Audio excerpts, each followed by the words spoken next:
naftaada awoodaheeda inaad inkirtaa ma fiicna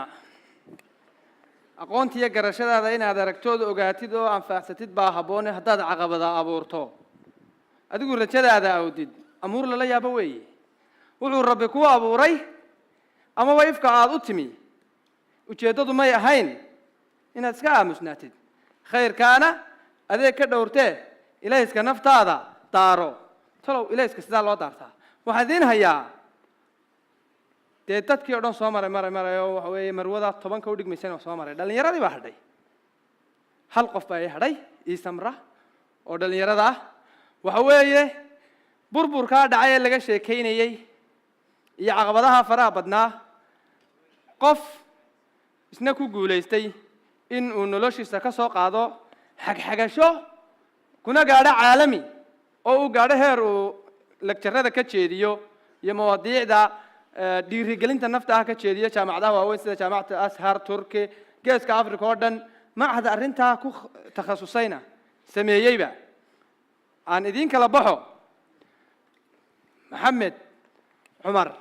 oo talo shaashadii maanta maxaa ku dhacay maxamed cumar markuu inoo imaado waxa uu inoo haray 10 minute oo riwaayadii aan ku soo khatimayno iyo ducadii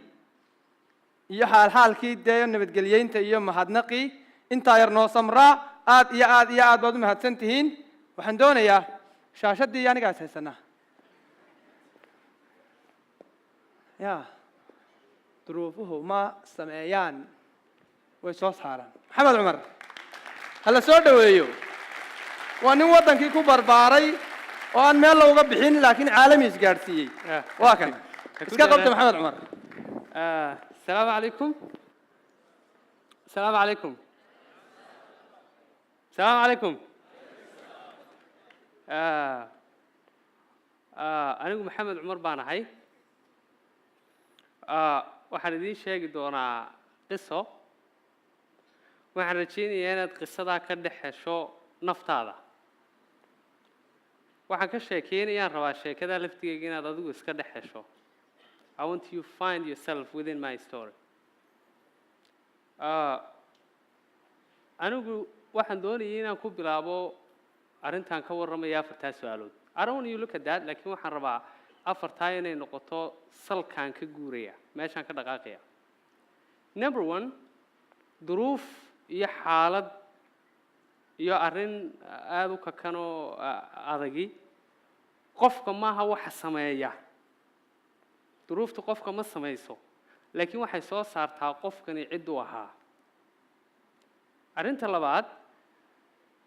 baahida inay baahi jirto oo cidhiidhi iyo soo qoqol jiray wax khaldan yihiin oo wax la waayay ayaa keentay inay wax cusub yimaadaan in wax cusub la soo saaro waxa keenta inay marka hore baahi waxa loo qabaa jirto number 3 dadka halabuurka leh ee wax hindisa entrepreneurska ee dhibaatooyinka adduunyada yaalla xal u helaa waxay raadiyaan jawi ku habboon ay ku shaqeeyaan haddii jawiga waayaanna jawiga laftigiisa abuuraan taafraad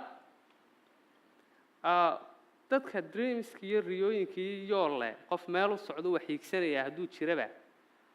qofkaasi wuxuu helaa ama raadiyaa dariiqii waxa ku gaari lahaa haddii dariiqa waxa ku gaariyay waayana oo arki waayana dariiqa laftigiisu jeexdaa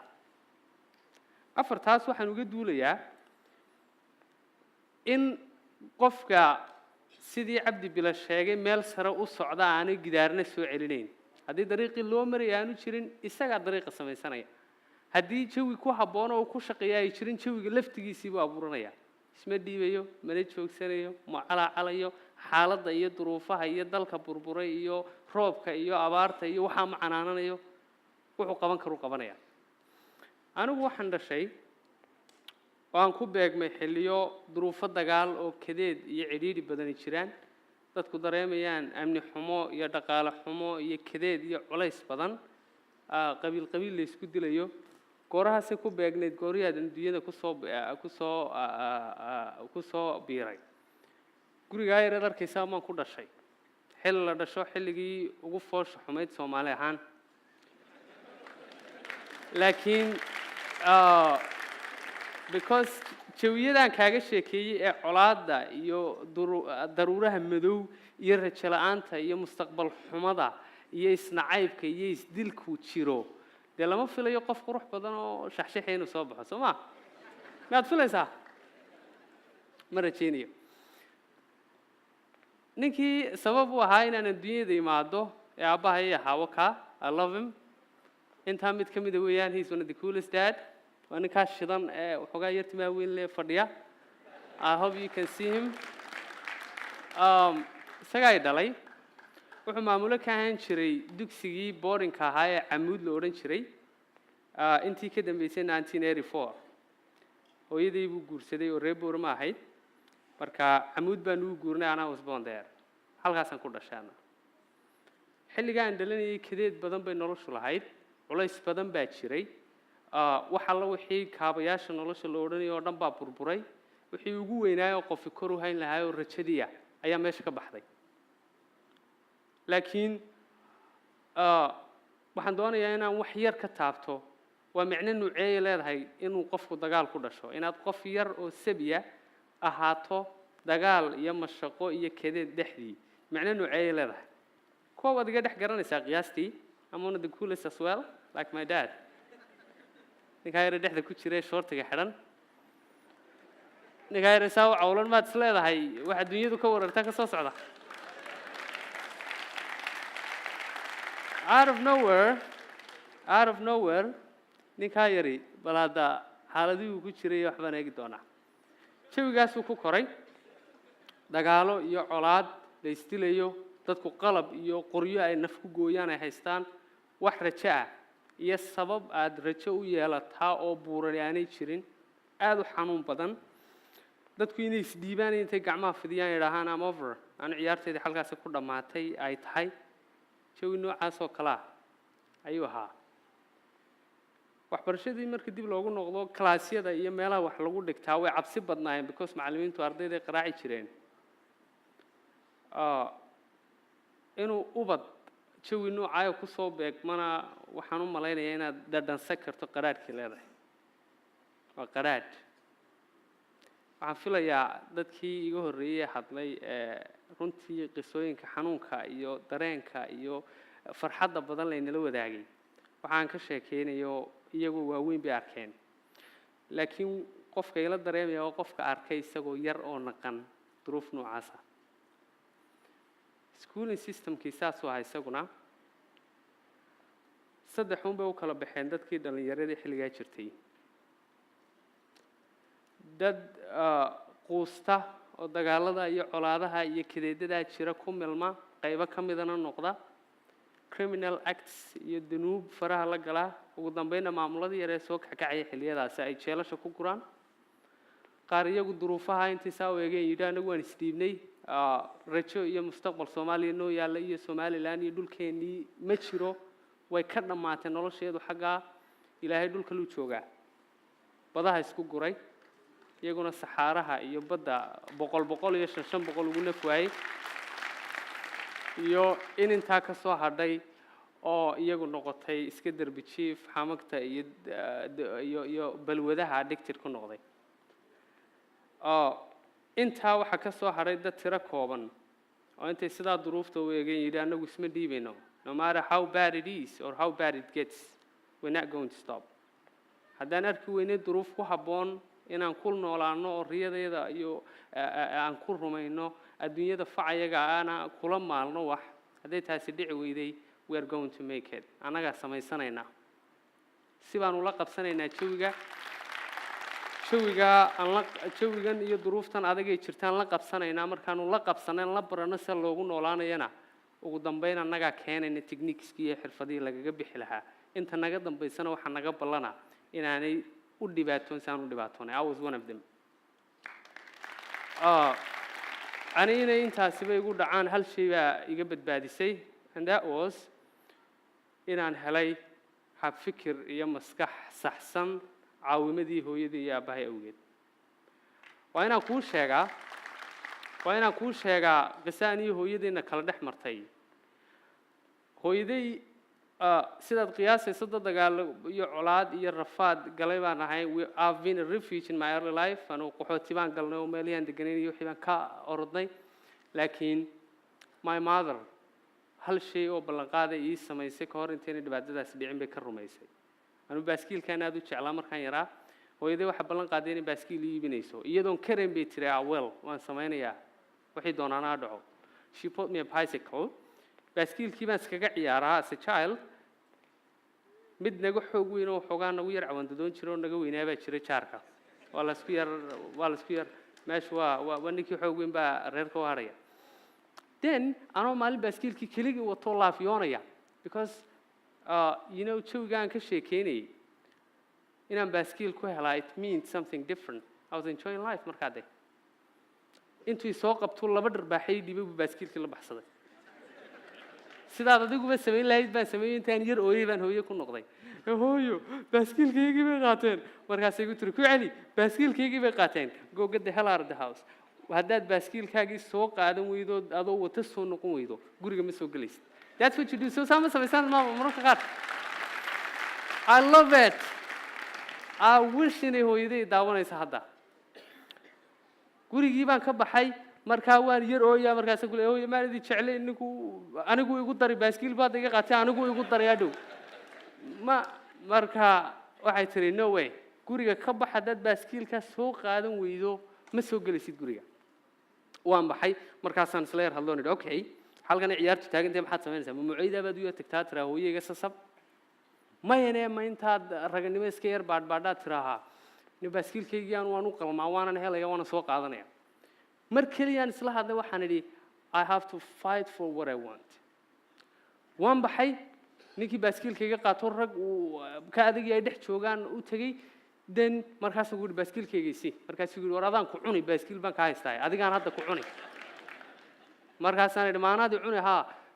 goor aan ninkii galay sidii gurigaba waan garan waayey waan qaaday dhulkaan ku sii daayay waan qaaday waan sii daayay waan qaaday waan ku sii daayay waan ku dul fadhiistay markii dambe I remember anoo ku dul fadhiyaan ooyay because waxaan ka cabsi qabay markuu soo kaco inuu ay qabto malo you understand I was afraid but the good thing was anoo ku dul fadhiyaan ooyay markaasaan qaniyo fair laag wixii aan ku jiidi karayay qofba waan ku jiiday wuuna iga hooseeyaa ninkii odayaalba bil nasiibna soo gaadhay odayaashii hal shay bay sameeyeen waxay dhahdeen wayna kala qabteen markaas war maxaad ku haystaan markaasaan idhi ama ninkaa qaniyaa ku dhammaynaya ama baaskiilkaygaa layga qaado markaasay idhahdeen odayaashii baaskiilkiisa soo siiyey waa la iskaaga kaxiyey baaskiilkii wii soo siiyey markaasaan saad qiyaasan karta baaskiilkii watay hooyadii baan ugu yimid markaanu baaskiilka ku laafiyanaya and you know what she said that's my man saasaa loo noolaadaa you've got to fight for what you want that story noloshayda waxay ka bedeshay that was the greatest lesson aan hooyadii ka dhaxlay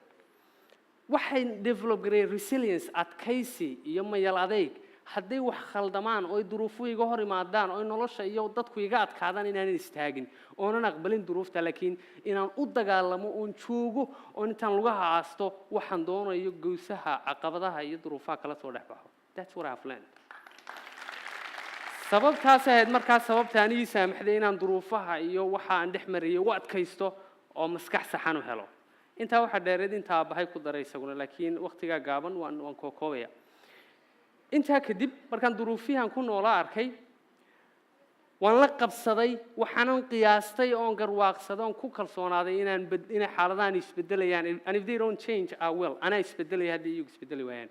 adkaysigaa hooyadii iyo aabbaha ilaahay daayo waalidkana allah inoo wada daayo intii dhibanta allah u naxariisto laakiin adkaysiga aan casharkaa ka bartay ayaan nolosheedii saamaysay waxaan xiiseeyey galay iyo kalgacal inaan psychology iyo motivational speaking iyo life coaching kan interest u qaaday waxaan enroll garay international courses on coaching because waad garanaysaa marka duruufaha lagu noolaa waxbarashadii hadday jirtaba tayaan jirin iyo variety kala duwanaansho badan waxaan aanu xiisooyi galayna kama jirin dhulkeena markaa so I applied it internationally what happened it was markaan bartay een darsay een arkay inaan leeyahay xirfadii aan naftaydana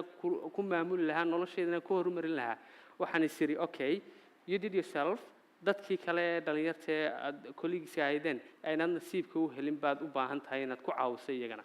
So I started inaan muxaadarooyin iyo tababaro iyo talks yar oo kooban oo dhiirigelina oo mindset development-ka iyo siduu qofku fikirkiisa u saxayo inuu aragtidu nolosha ka haysta bedelo waxyaabo noocaas ah. So that was markaan bilaabay. This was Hargeysa. That was Gaalkacyo. That was Burma. That was Cairo. That's Al-Azhar University, Jamiat Al-Azhar. And that was Turkey, Istanbul. The Credible Voices. Intaa kadib duruufihii iyo kadeedadan ku jiray kamaan calacalino maan canaanino maan odhan I'm sorry to be from that country aan waxaasay igu dhacay oo intaan fadhiistay mid yaroo calacalka iga dhageystay umaan tegin maan odhan saasay igu dhacday way dhacdaay oo ii jiibiyey isaguna because dadka calacala waxay ugu jecel yihiin adduunyada dadka calacalka ka dhageystay ka tiriya haddii qof aad u calacasho ku dhaw waxay naga daay oo waad samayn kartaa waxaad ku odhan you never go back to him again in your life qof kala doonaysaa kuu tiriya umaan tegin markaa qof calacalka ila subciya I went back to myself and I soo qabto waxaan qaban karay qabtay markaan motivational speaking-kii iyo dhiirigelintii iyo life coaching-kii iyo mindset development programs-kii wixii dhex galay aan arkay inaan skill iyo xirfad iyo karti igu filan u leeyahay waxaan inay tahay wax loo baahan yahay oo laga maarsamayn qofku halkuu ka dhalo ama ka dhalma daayo ama uu ka noolaado ama uu ka dhintaana ay tahay siduu adduunyada u arko how do you see the world adu sideed adduunyada u aragtaa filterkaad ka dhexeegaysa adduunyada waa sidee markaan taa arkeen practicallyna soo taabtay waxa dhacday honestly okay it's not going to go waxaan dee ma noqonayso talkskan iyo lectureskan iyo short seminarskan ma noqonayaan wax si weyn nolosha u bedela waxaan ku fikiray inaan center sameeyo anigoo caawimo ay caawinayaan oo istaageersanayna dhalinyar iyaguna experts ah oo fieldkan aan ku jiro wax ka garanaya qaybo kala duwana. That's the first institute. That's the first life coaching center in the Horn of Africa. The Success Institute for Human Development. معهد lagu darso oo xarunta horumarinta aadamaha tanmiya albashariya tababaraan ku bixinaa. We carry out research on human development and mindset development programs. I founded that with the help of my team. These are my students. Each year, waxaan caawinaa oo programyo iyo seminaaro iyo tababaro aan siinaa in ka badan each year for like 5,000 to 8,000 youth ayaan siinaa xirfado creative living skills siday go'aano fiican u qaadan lahaayeen creative living skills ka waxa kamid ah siday go'aano fiican u qaadan lahaayeen siday noloshooda iyagu u maamulan lahaayeen siday communication skills ka siday iyagu qisada what they believe about themselves qisada iyagu iska aaminsan yihiin inay bedelaan oo interrupt gareeyaan oo aragti fiican iska qaataan steam-kooga dhisaan. These are my students. They graduate every year. Every year seminarska tababaradaan qabanaa arday noocaas oo kala ka baxda. This is 2014 actually. That's me in the middle. Aniga yara markii hore da. Waad yar xasuutaa ninkiisa waa. Si fiican u xasuutaa. He's that young boy. That cool guy. And finally, waxaan ku soo gabagabeynayaa intaa kadib waxa dee adduunyadu markaad aduu dhexdaada ka istaag when you stand in the middle of yourself aduu iska dhex istaagteed aduu is aqbasho aduu isa siiso aqoonsiga the world is next to you adduunyadu way kugu xigaysaa markaas ku fidinaysaa aqoonsiga yar laakiin aqoonsi adduunyada iyo dadka iyo dunida aad ku dhex nooshahay kuma siinayaan intaan aduu is aqoonsan. Abdi Bile is my hero. I've been following him since my childhood. I really love him so much. waxaan jecelahay inaad mar si fiican ugu sacabsaan. I love him all the way to the sky and back. I love you. I'm so glad inaan helay opportunity iyo fursadda isagoo hor fadhiyaan ugu sheegto how much I do care and love about him. Waxa dhacday isagaa is aqbalay oo isku istaagay adduunyaduna markaasi ku xigtay haddaanu isagu is aqbalin nolosha casuumad maaha laguma casuumo laguma dhiibayo you go fight for what you want wuu dagaalamay and he found it una helay maana hayn haadade maanu hayn this is waxa markii dambe suura gashay inaan international screens iyo platformska caalamiga ka soo muuqdo oo ay soo feature gareeyaan waxaan qabtay iyo sidaan u bilaabay iyo halkan ka bilaabay that's TEDx and that was one of the international televisions and this is me waxaan qaadanayaa abaalmarinta danta guud iyo daryeelka bulshada DGDB macadkan iyo centerkan aan aasaasay oo centerkii ugu horeeyay ee horumarin aadame lagu darso geeska Afrika kaasi sababtiisu ahayd ugu dambeyn saddex shay baan odhanayaa dadku waa saddex xun mid afraad ma leh markay wax dhacaan qof aqbala siday wax u yaalaan oo yiraahdo okay waan iskala noolaanaya sidan ay taan ula noolaanaya accept the series oo sidaa nolosha ku wata oo nolosha use garaysa isticmaasho oo nolosha ku tumato oo maalinba caqabad iyo gidaar weyn afka u geliso iyaguna cala all they can do is inay cala iyo dad duruufta laftigeega canaanto yiraahdo muxuu sidii maama Aisha sheegaysay muxuu dhulku u madow yahay muxuu roobku u daayaa oo sabab u haya fashil walba iyo guul darro walba ku dhacda sabab u haya maxaad shaqada u imayd roob baaday maxaad dugsiga imtixaanka u gali weyday macalinkan maxaad imtixaanka dugsiga wanka u gali weyday macalinka qabiilka la maxaad u noqon weyday a millionaire like Abdullahi Askar you know because my father and my mother passed away when I was young maxaad u noqon weyday qof karti iyo aqoon badan because my mother is not educated نعم سبب يقيل بي أحيان قول درك استوكو دعدا دتك قارنوا دتك هداد ويدي سما حان وحاو قبنا إنه حكوكو جواب يا محان صمينيا a question to question دتك قارنوا وحي سمين شو يجي يساوي أجان ظروف تيساوي أجان مركز سيرة هاني وظروف تساسي تري and I said it differently أنا هو سيداني دي سيدان ويكد وانت ما أقبله يسيده وطالو وأنا نورش وأنا جاي أقبشها because أنا كاذب أركان waxaan leeyahay saddex shay aan kala doorano ma duruuftan canaanay ilaa intaan dhimanayno iyo waxaan ina maqlayn geedaha hawada roobka waxyaabahan ina arkayna ina maqlayn noo jawaabin baan canaanana mayna ma ku raali noqonaa kadeedada iyo cidhiidhiga nolosheena haysato mise ugu dambeyn waynu la dagaalanaa oo ninkii roomba reerka oo haray adaa haray maan dagaalanaa oo ismayna dhiibno which one saddex laba hal saddex Soomaa okay hal shay ida markaan ka bax meesha